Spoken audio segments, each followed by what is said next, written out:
Giga Texas is one of the biggest factories in the world. Yeah, I guess you gotta make a lot of cars. Big factories are a good idea. But our next generation vehicle platform will use half the factory footprint. Oh, okay. So you're saying that GigaMexico will be a lot smaller then? No. Factory will be bigger and will produce more vehicles. So if the factory's bigger, then it should take around the same time to build as Texas, or... No. You see, smaller footprint allows us to build the factory faster, spend less money. Okay, so is the factory bigger or smaller?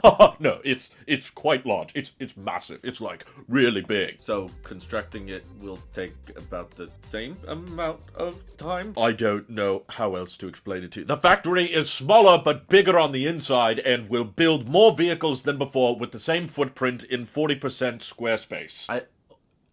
Okay. Yeah, that sounds cool, Elon. What's it look like? No, I can't tell you that. Next question, please.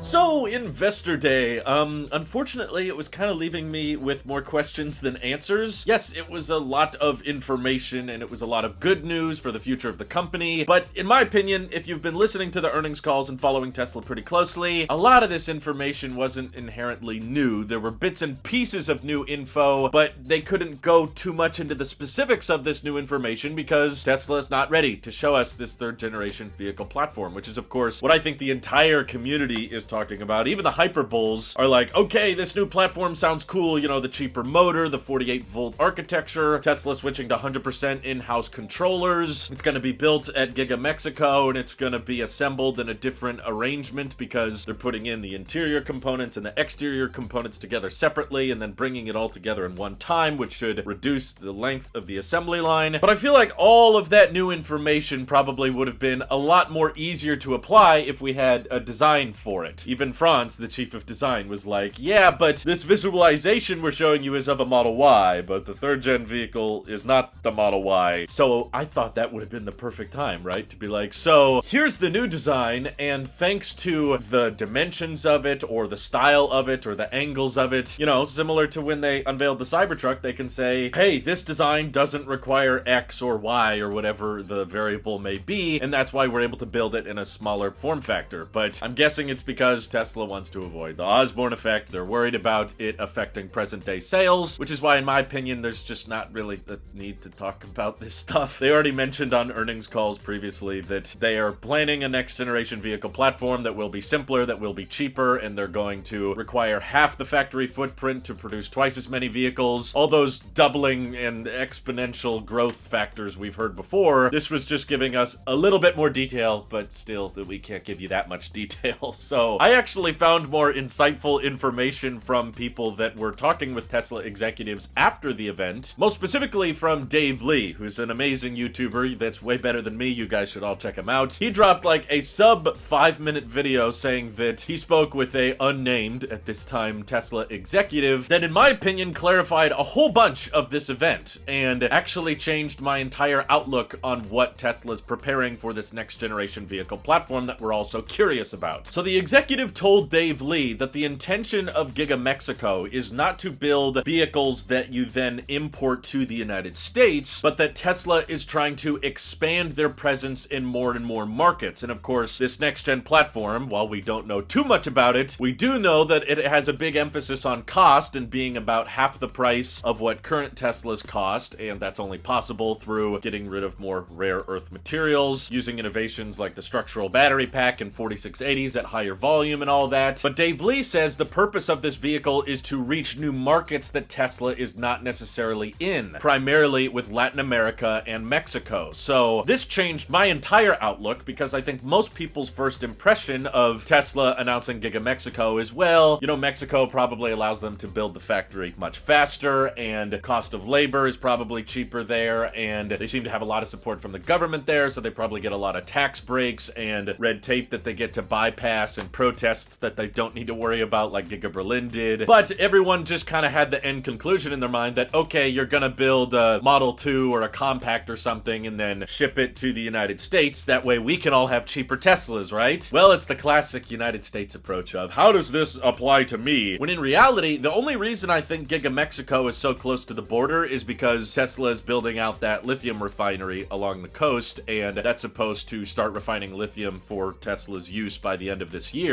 So if they need lithium from that refinery, it doesn't have to go very far. Also, lots of Tesla engineers and executives like Elon, and I'm sure hundreds of others, don't have to go very far from Brownsville, which is basically Starbase, Texas. That's where Elon spends a lot of time. And Giga Texas is like a 1-hour flight away from Monterey. So I guess it just makes logistic sense for Tesla's executive team, but the point of this factory in the next generation vehicle platform is to ship those vehicles in Mexico and to the rest of Latin America, particularly in Brazil, which is a very large automotive market, but of course a very different one from here in the United States. The vehicles that sell well there, and even the vehicles that are offered there, are not the same as the vehicles offered in the US, in Europe, and even in Asia. So hearing Dave Lee talk about his kind of off the record but on the record conversation made me realize this actually starts to make a lot of sense in my head. GigaMexico is not building Model 3 and Y competitors. They're building vehicles that aren't going to be available in the market that the Model 3 and Y are currently available in. And of course, all of the benefits of building a factory in Mexico, whether it be faster, the lower cost of labor, will apply, but that made me start looking up what are the best-selling vehicles in Latin America, which was always the thing going on in the back of my mind, hearing everybody talk about how, well, once Tesla has a $25,000 car, that's when they'll take over the world. But here in the US, at least, the best-selling vehicles are not $25,000 compact cars. That's actually not a huge chunk of our market. The best-selling vehicles here are pickup trucks, particularly the F-150, the Silverado, and the Dodge Ram. So Cybertruck is handling that, and after pickup truck sales, the best sellers are crossovers like the RAV4. And if we're just talking globally best-selling car, it's the Toyota Camry. But as Tesla themselves even mentioned in Investor Day, the 5-year ownership cost of the Model 3 is already beating the Toyota Camry. So how much harder do we need to beat the Toyota Camry to become the best seller? And we're pretty confident that next year the Model Y is going to be the best seller anyway. So there's lots of margin Tesla can continue to reduce pricing on if they need more demand for the Model Y and 3, but they're not really at the limits of that yet. So all of this to say that I started looking at the best-selling vehicles in Latin America, and the two most popular ones from both Toyota and Fiat are more compact-oriented pickup trucks, you know, more size of the Tacoma, less size of the F-150. And yeah, there are some more traditional sedans on that list, but not too many compact cars from what I can tell. At least those are not the number 1, 2, or 3 in the top-selling list. And as Tesla said at Investor Day, the third-generation vehicle platform is not one vehicle. There will be multiple options and trims to choose from, just like Model 3 and Y. Those are the second-generation vehicle platforms. In the Model S and X, those are the first-generation vehicle platforms. Third-generation platform is likely to be 1 or 2 different options, and from my viewpoint, if the best-selling vehicles in Latin America are smaller-sized pickup trucks, wouldn't it make a lot of sense for the first third-generation vehicle to be a smaller, more low-cost Cybertruck option that maybe doesn't have the 4 motors or the insane battery pack, but is a bit more reasonable in terms of size? And unfortunately, that won't be available in the United States, but I do think that would sell incredibly well in Latin America, primarily because of how they said they like to skip steps and reduce complexity and reduce the number of processes it takes to build a vehicle. So if Tesla learns a lot from the manufacturing process of the Cybertruck in Giga Texas, and then Giga Mexico basically just needs to scale that down, no paint shop to worry about, which I know it's not a completely sound theory because in the section of Investor Day where they talk about the assembly line, they still mention paint being a part of the process. So I'm not saying the third generation vehicle will be exclusively cyber. Perhaps another one of the third generation vehicles will be something that looks a lot more like a smaller Model Y, or just maybe a bit more of a snubby Model 3 that's not as long. But to prevent the Osborne effect, basically just targeting markets that Tesla doesn't have a lot of presence in makes a lot of sense in my head. The Latin America market definitely sells hundreds of thousands of vehicles a year, so there's definitely room for Tesla to be competitive with GigaMexico, which local governments are already spilling the beans on, saying that Tesla plans to eventually build like 1 million vehicles a year at this plant once it's fully ramped. So maybe having half of GigaMexico build a smaller size Wolverine edition Cybertruck, which is what Elon called it back at Battery Day, and maybe that's the Cybertruck that they ship globally. They could export that one to China, export it to Europe so that it fits the local laws of those governments, but here in the US we have to have the full-size Cybertruck because I guess that fits our market of F-150 worshippers better. But then the other half of GigaMexico can focus more on like a hatchback that's probably a bit more compact than the Model Y, but again, it just won't really be offered in the United States. We're meant to buy the Model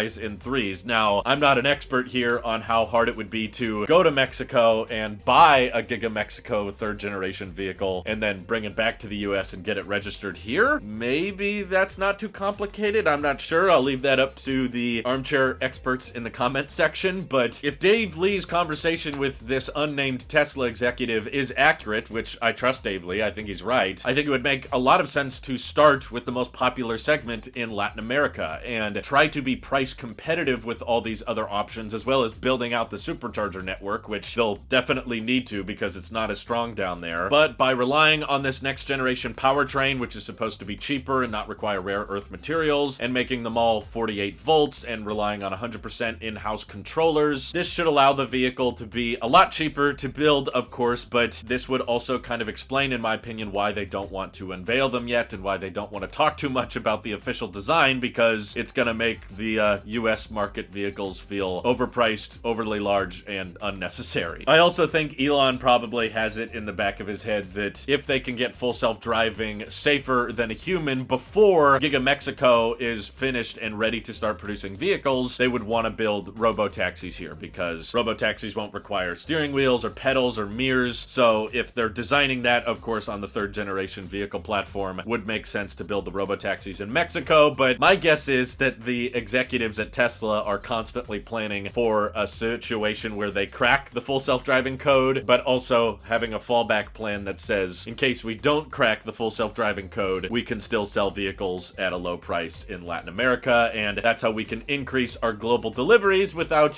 having to change too much about the vehicle lineup at Giga Texas and Fremont. But long term, they still said they expect to build the third generation vehicle platform at other gigafactories in the future, so maybe that's when we'll start to get smaller vehicles that are cheaper than the Model 3 and Y in the United States, but I don't think it's going to be the priority because Tesla's current sexy lineup plus the Cybertruck basically already covers the major segments here in the US. All of the other segments they're tackling with the $25,000 and less category, that's more for Latin America, and I do think eventually India. India definitely has a huge number of people, but even the four-wheeled vehicles that are like $20,000 there don't sell incredibly well. More people are riding and driving motorcycles and rickshaws than they are four-wheeled vehicles, which Brazil and Mexico and Latin America is more likely to buy more traditional four-wheel vehicles, so that's why I think Tesla is tackling this next. But still, I hope we get more announcements on gigafactories later this year, because I think if Tesla wants to maintain their goal of delivering 20 million vehicles annually by 7 years from now, they're gonna still need a bit more gigafactories. But what do you guys think of the next generation vehicle platform? Do you think it should be steer-by-wire so that it's cheaper or easier to convert into a robo-taxi? And how do you feel about my idea that the smaller Cybertruck should be the first option that launches there? All that good stuff. Let me know your thoughts down in the comments below. And thank you to everybody supporting this channel directly. It seriously helps us out a ton, as does just watching these videos. So thanks again. Have an excellent rest of your day.